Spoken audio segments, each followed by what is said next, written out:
Welcome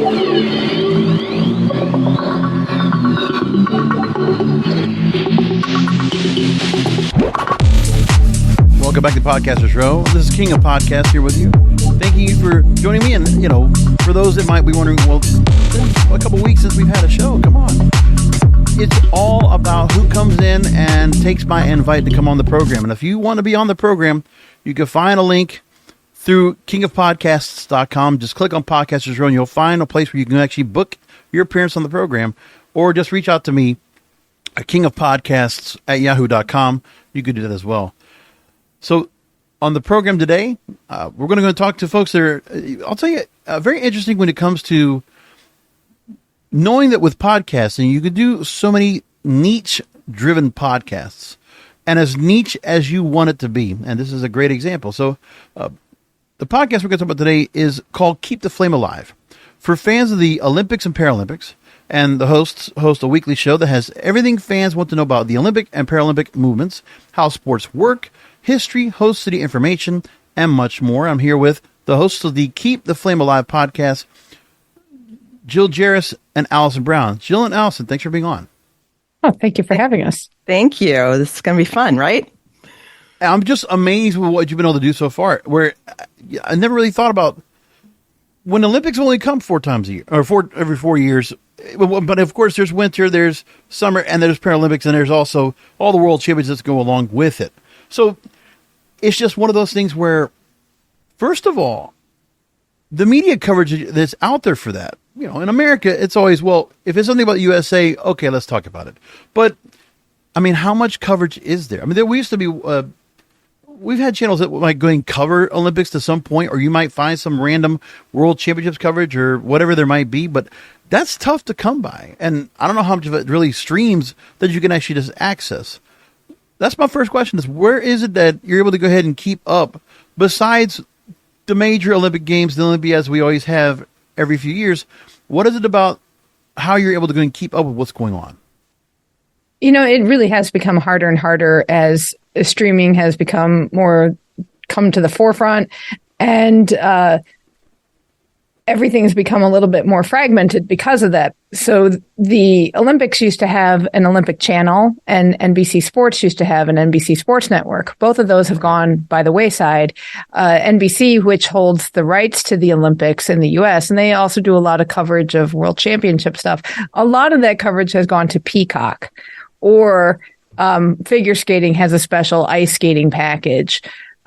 Different sports will do their own streaming. So you might have to pay every individual sport you want to watch to see it. Sometimes you'll get that stuff for free. It's just all trying to figure out where to find it. We actually have a listener who tracks what's going on and where to watch it for us so that we can keep up with everything that happens. I on the one hand, got to be tough. And then, I mean, who knows what sources you're getting them from where you can go ahead and keep them watching. It's not like it's, but what do you think it is that there's only that? It's like what the World Cup is like. I mean, there's something about the parallels between when I look at World Cup soccer, men's or women's, when that event comes up, everybody gets stirred up, and, you know, Americans will get somewhat into it, but everywhere around the world will be a different story. But then when it's gone, you know, people are not necessarily going out to go look for Barclays, for Premier League, or, you know, soccer for Mexico. It's like it just completely detaches. So with the demographic that you have, is it more of an audience outside of the U.S. that really attaches to what you're doing? No, most of our listeners are in the U.S., though we do have people in many, many countries. I think the reason American listeners do come to us is because Americans don't get that package information. It's hard to find. They've got to look around, so that if they want to go deep, they don't have a lot of places to go. You know, even during the Olympics, NBC's coverage is very superficial.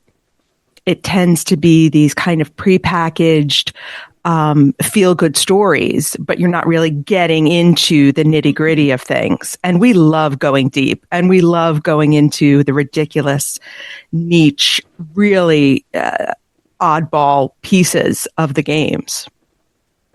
And that's the part, you're right. I have hated NBC's coverage forever because they love to do these like, okay, here's like, one track and field competition. Here's the 4x100 hurdles. Now we're going to go to a package that's like 15 minutes long, and I'm like, it's dark, it's brooding, it looks like a movie. I'm like, okay, it's so well produced. Why am I watching this in the middle of sports? Give me live coverage. That's the other part too. They make it hard for you to watch live coverage. Sure, in some places, like okay, for Paris coming up next year, for next year, okay, it won't be that bad because of 5-hour difference, 6-hour difference. That's okay, but all this other coverage, they'll also then just to pick and choose same day tape delay coverage of what they want. And what is it? What's 92? I think it is. They've had the triple cast, or they've had all their networks covering whatever there is, and even Peacock did it for the Winter Olympics, and I don't know if it's any better. But that's my thing, is it's discouraging. If I want to be a fan of watching all these wonderful competitions from the best in the world on a regular basis, the media that we have that does that for us to keep us as fans, they make it difficult. There is a lot of streaming available, but that almost is so segmented. And Jill was saying before, hard to find. And during the games, we talk about where things are, how you can find them, what events are when, just so that if it's not just handed to you in prime time, you know where to go and to find the things that you really want to watch. Right. And I think NBC's coverage is a way of coverage that used to work, because people like back in 1980s, 1990s, people really resonated with getting to know the athletes. And that's when those packages became really popular. And that's just, I think NBC clings to that coverage. And now we want shorter hits of who athletes are, and and we hear all the time, we just want to see the action. And it's really hard to find that. And even NBC pushes you towards streaming and getting on that streaming coverage if you really want to see what you want to see. And in the Paralympics, it's even worse, because every story, Paralympians almost have to justify why they're a Paralympian. They always talk about how they got injured or what they were born with. And that's something we never talk about. If it comes up, it comes up, but we never bring it. We want to focus on the sports and the athletes' performances and how amazing their talent is. We don't really, it sounds crass, but we don't care why they're a Paralympian. They are what they are, and they can do amazing things. And we want to celebrate their achievements in the sporting field, because sports can change your life in so many different ways. And we want more people to be able to see how sports can do things for good. Now, to go more into the history of what created the fandom that you have, to put the time together to go and put a podcast like Keep the Flame Alive. First of all, congratulations. I've seen all the accolades you've been getting, nominated for a 2022 Sports Podcast Award. You're credited for the Paris 2024 Olympics. You were participating. You were press credentialed for the Beijing Winter Olympics and Paralympics. That's amazing that you've gotten so far. That this podcast is that you've been legitimized. What can you tell me about what you've already gotten so far from the access, the participants, the athletes you've gotten to speak with, those that are organizing? What can you tell me about? Like a gathering of who you've had a chance to go ahead and get together because of what this podcast has represented now? I don't even know where to start with that, because it's been such an amazing journey. We've been doing this for 6 years, a little over 6 years. And where we started was we were just a couple of fans. Yeah. We were friends. We loved talking about this. Jill had a blog. But then she was working on her own. I was home with my daughter, so we didn't have the chance to talk. So we said, let's do this and expand it. And what's come of that has been so incredible. Mm-hmm. We've gotten to talk with people who have won multiple gold medals. And one of the most exciting ones for me was we got to speak with Dick Pound, who is a legend in IOC circles. Wow. And sometimes I feel like I'm just this woman in Connecticut doing this thing. And it's been just such an honor to be able to talk to the people we've talked to.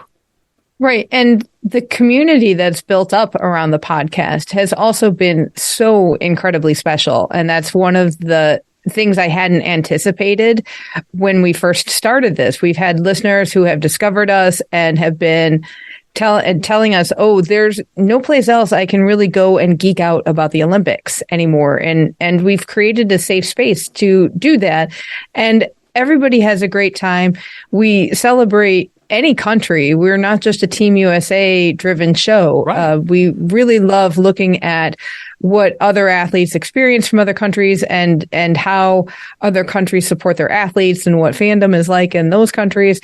So it's just been really special to have this community of people from all over the world who share their way of celebrating the games with us. And that's the other part I always notice too, is that when you look at how the rest of the world, how they herald, they praise, they follow all their athletes across the board, it's just a different thing. Even when you just go to different countries and you look at how they react to the Olympic events that are going on, it's just a different feeling. I mean, and again, I go back to soccer. What a great example when you see that, or boxing, or whatever there is. If you see a sport in another country and the level of fandom there's just a real interest. But America, for whatever reason, one of the things I can't deal with, and it's happened. Okay, so say for basketball and the competition, we have the dream team, and for a couple of years, the athletes we've had are normally professionals, no longer collegiate. They got rid of that years ago. And once we had the 92 Dream Team, that all changed. And then, honestly, that was the real change of, so if we have professional athletes, we're going to put them all in there. And it doesn't matter how young they are, we're just going to put them in there. And we're going to put the best of the best in there because we can dominate. We can make other teams inferior at that point. Now it's not like that anymore because it did get the other Olympic athletes to follow and say, you know what, we're going to get better. And all these other countries now can compete with the United States in something like basketball or baseball or various other sports. But if America is not first about it, if America is not number one in the sport, then American fans they might be a little bit passive about it. Do you agree? Kind of. I mean, the idea of amateurism really has been a sham for decades before the Dream Team happened. So you take countries like the Soviet Union, where it was imperative to show their domination through sports, and you had athletes who were, quote unquote, in the army or part of the police, but all they did was train all the time. And they got around the amateurism just barely.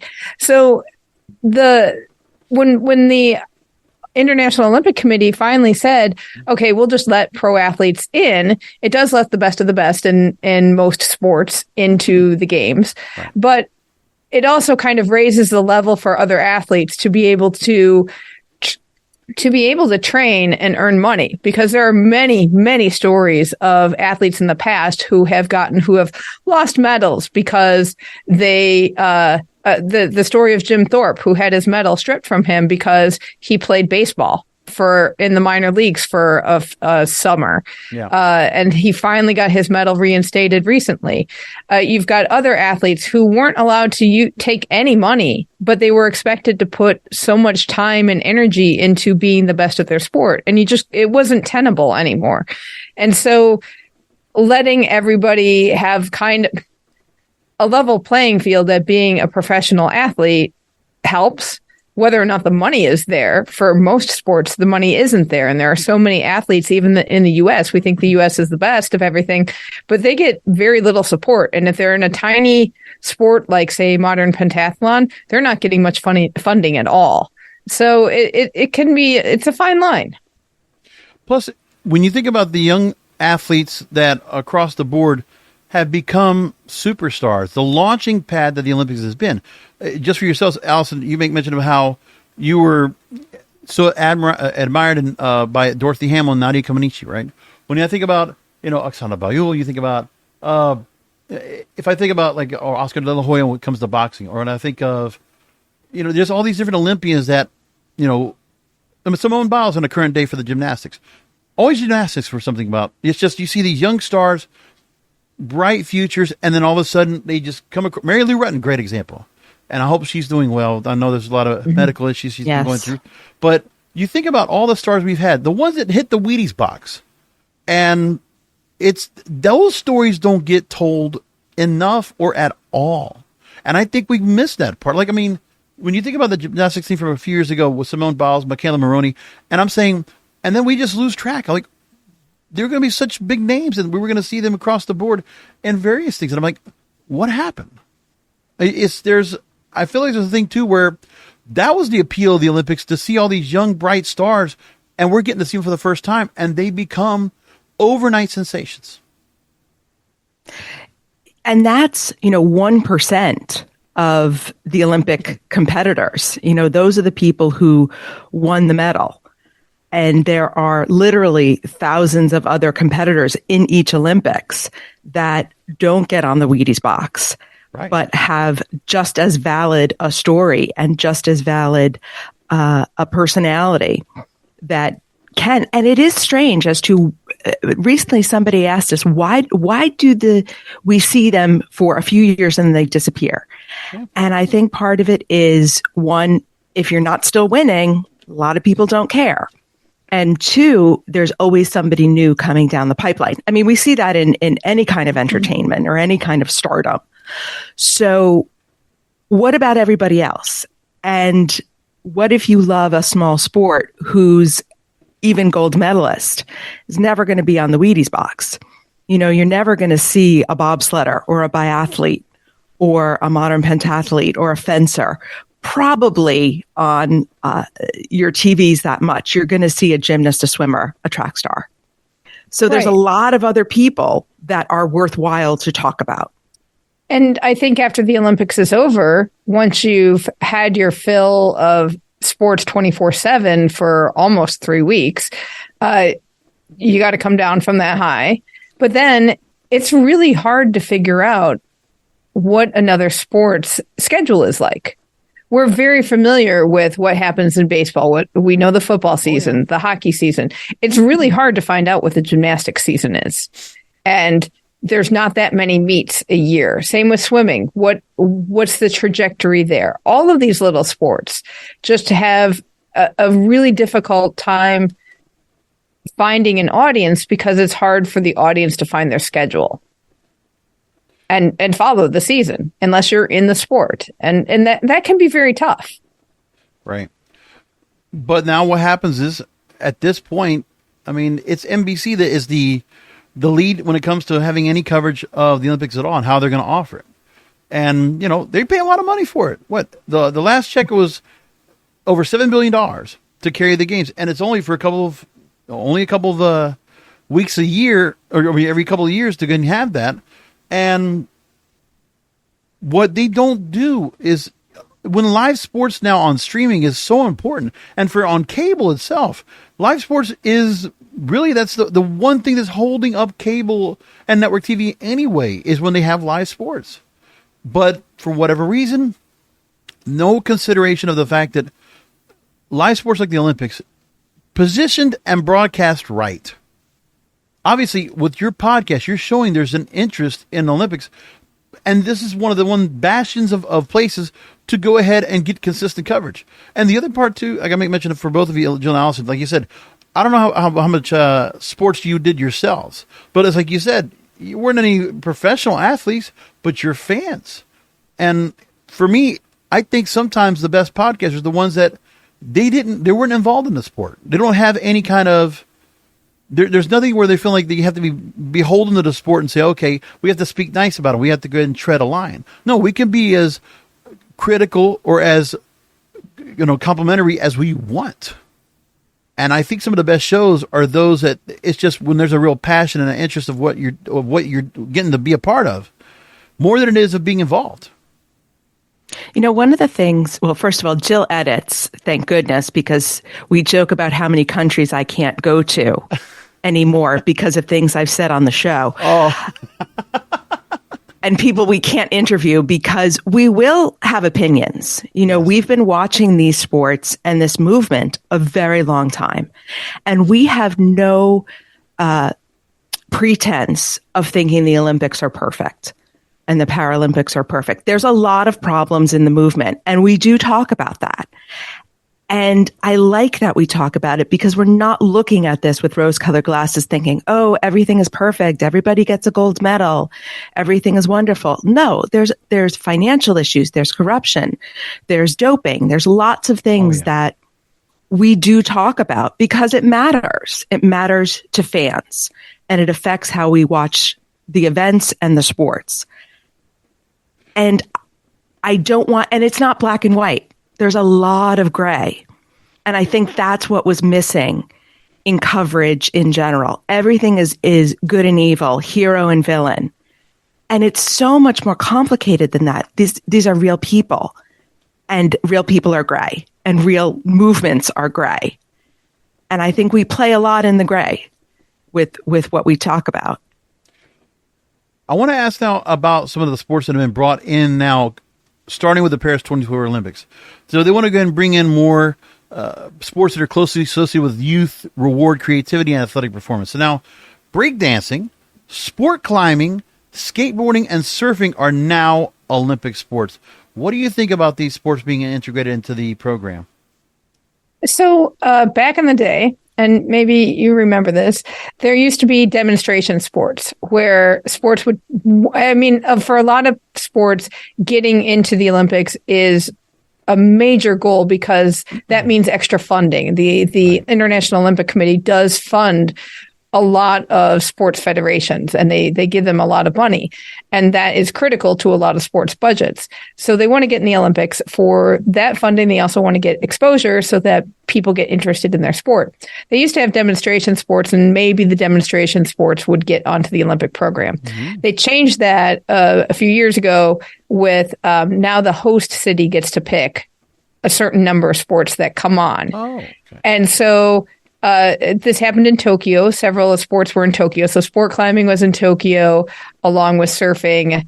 And they had 3x3 basketball, which is also in Paris, and skateboarding and BMX freestyle. Those kind of things were in Tokyo. Paris brought those along because Paris really wanted to focus on urban sports. They wanted to focus on youth sports and sports that didn't need necessarily, because there's always a caveat, sports are very expensive, but not necessarily need a ton of money to participate. And breakdancing was one of those that really fit the bill of having a sport that you don't need any equipment besides the clothes on your body and a floor. So there's a lot of youth. There's a good urban aspect to it. And so that's what they did with breakdancing. Sport climbing really was fun to watch in Tokyo. I'm excited to see it again in Paris. Surfing is interesting because France decided to put the surfing competitions in Tahiti, which is one of their territories. They get good waves, but how is having a sport 10,000 miles away from everything else really making it Olympic? So that will be interesting to see. Breakdancing is also interesting because LA 2028, which is the next Summer Games, they did not choose to have breakdancing on the program. So this will be breakdancing's one attempt to have an Olympic medal. I actually do kind of like what they're going to do with that. That actually is not I don't mind all those sports being brought in. I just know that with some of them, you're trying to think about, well, they've had certain sports where like, don't know how responsive they are if they're going to bring in like kind of the X Games kind of crowd to it, but it's one of those things where it's interesting. The other part too is that you're going to get to go to Paris to go and be at the Olympics, and just reading what they're talking about when it comes to what you're going to see as the backdrop for some of this. They're talking about so far that the Paris organizers are reimagining the games to make them more accessible to the public and showcase their city to the world. So, for instance, you'll see beach volleyball with the Eiffel Tower in the backdrop. Equestrian at the Palace of Versailles, urban sports at Place de la Concorde, and surfing at it'll take 10,000 miles from Paris and Tahiti, a part of French Polynesia. So they'll actually have the surfing competition in Tahiti and not in Paris. But all this where they're going to just really show the best of Paris. Really, for Paris, obviously, is a real tourist grab to show people, hey, after this event, come visit us. That's part of the real appeal of it anyway. It's going to be amazing. That's all I have to say. I know. I have never been to Paris, so this is going to be my first trip there. And I'm going to be sitting there trying to focus on competition under the Eiffel Tower. So the organizers have done a brilliant job in placing the sports around the city in clusters so that there'll be groups of sports together, but in these just absolutely iconic venues. And I hate the word iconic because it's so overused, but this truly is going to be in a lot of very special places. So they're really leveraging the history of the city. They're doing things with the Olympics that have never been done before. So for the opening ceremonies, usually there's that parade of nations where all the athletes walk into the stadium. That is actually happening down the Seine River. So there's going to be a flotilla parade of nations that goes down the river, and hundreds of thousands of people will be able to see the athletes go by. It's just going to be incredible with all they've decided to do. When you approach covering the Olympics on the Keep the Flame Alive podcast, there's the comparison of all the stereotypical sports shows that are out there, First Take and Undisputed, and, people like Pat McAfee and Stephen A. Smith. That's like the ongoing thought of like, that's what sports broadcasters are supposed to be. But, we've seen a lot in sports now. I love the fact that we're getting more female play-by-play announcers that are consistently on. I hear it a lot during all the NBA coverage now, that all the regional networks that cover, whatever NBA franchise, there's a lot more women embedded across the board. I love that part. The fact that, one of the ESPN broadcast crews right now is Beth Mowins and Doris Burke. Fantastic. They know their shit, and they're awesome at it. And they add to the game. We know now, from years, it wasn't just anymore that women are represented as, say, down on the field reporting. You're seeing them much more in the booth, much more prominent roles, more than ever. Talk to me about the fact of how you don't need to go ahead and present a show that has that kind of, that has to be that sports feel with all the salaciousness and the gossip, and you can actually go and talk about the sport and present it in a way that doesn't have to be like every other sports show. The biggest thing that we do, I think that's different, is we are not a gotcha. Yeah. In the interviews. We have no interest in making people uncomfortable. We want our guests to feel comfortable and share their incredible knowledge of their sport or their job with us. So why do we want to put them on the defensive? That makes no sense. Right. So we always have a couple of minutes of chat beforehand, and we always say, we are not here to find out your deepest, darkest secrets and to splash you across the National Enquirer. You're the expert of your sport. Right. You know more than we do, and we want to learn. Jill and I both are librarians by training, and that want to learn is where the whole show started and where it comes from. Answer the questions that nobody's asking. I like it. Now, let's go ahead and give people really the chance to go and get to the show itself. So the podcast for fans of the Olympics and Paralympics, the website is flamealivepod.com. And, what can people expect in future episodes, or what should they go ahead and, if they're going to go back to all the past episodes you've done of the program, where should they go ahead and start at? I mean, how far back have they got the binge? Again, you have 6 years you've been doing this. Maybe any highlights or anything that people should just get to kind of as a startup point to get themselves into the show and start binging right away. Well, I think that if you're getting ready for Paris, think about the sports you want to see and then see if there's a show about that. Or if you have questions about a sport, did we do a sport or a show on that sport as well? And start there. You might want to start just where we're at now and go forward. We're really focusing a lot of our interviews on Paris sports. It's winter time coming up, so we do get that little pull of, it's winter sports season. Let's see what's going on in that world. So we'll have a few winter sport things coming up. And then in April, Team USA usually has a media summit, which hopefully we'll be going to. And that will just be, from then on out, it will just be Paris, Paris, Paris what can we share with you about the sports on the program for Paris, and meet some athletes from who are hoping to go or are already qualified. So I guess that's where to start. Don't start at episode 1. I will tell you that. We've gotten a lot better. Skip ahead to like 4 or 5 if you really want to go back and be a completist. Yeah, I would say just start where we are. You don't need to go back to understand what we do.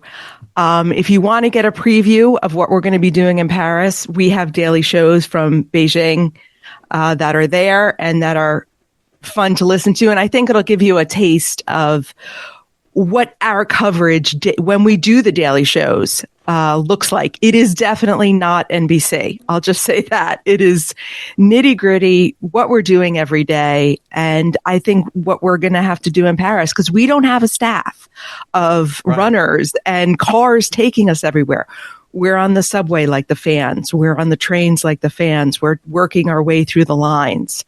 So it makes you feel like you're there when you can't be there, because not everybody can go. Right. And if you're looking for results, we do run down the results that happen for every day.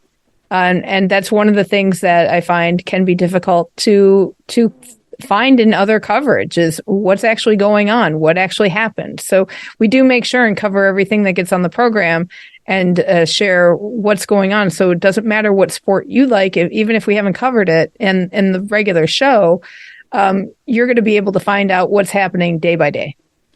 And so for those who want to go ahead and help support Jill and Alison, they're going to get themselves to Paris and make sure they have the resources they need to go and be able to cover as much as they can at the show. There is a Kickstarter I saw that you have on the website for people to go ahead and donate. And you have a goal of $10,000, and into December, you're looking to go ahead and try to get that put in. So I want to make sure to go make that point of that those who want to go and donate and help be a part of that project for you and get that grassroots campaign off the ground. That'd be great. Thank you. Because, media accreditation still means that we have to pay for hotels. We have to pay for flights. It's not necessarily a free ride. So there's a lot of effort that goes into this. We'll be in Paris for 2 months. It's 16-hour days or so of a straight going through day by day. And it's a 2-person operation. It's really tough. So we really appreciate our listeners' support in making the show happen. Fantastic. So again, website is flamealivepod.com, flamealivepod.com. And the show, how often, and I notice you always have guests on pretty regularly. How often is the show available? It is a weekly program, or does it get ramped up as you get closer to the Olympics? So we do weekly shows, and then during the games, both the Olympics and the Paralympics, it's daily. Okay. So that'll be 34 shows within about 7 weeks. Wow. Right. Yeah, it's a lot of time and it's a lot of effort, and we love it. We absolutely love it. So that's why we do it. Right. And the Kickstarter goes through December 9th, and that will pay for those 34 shows to get produced.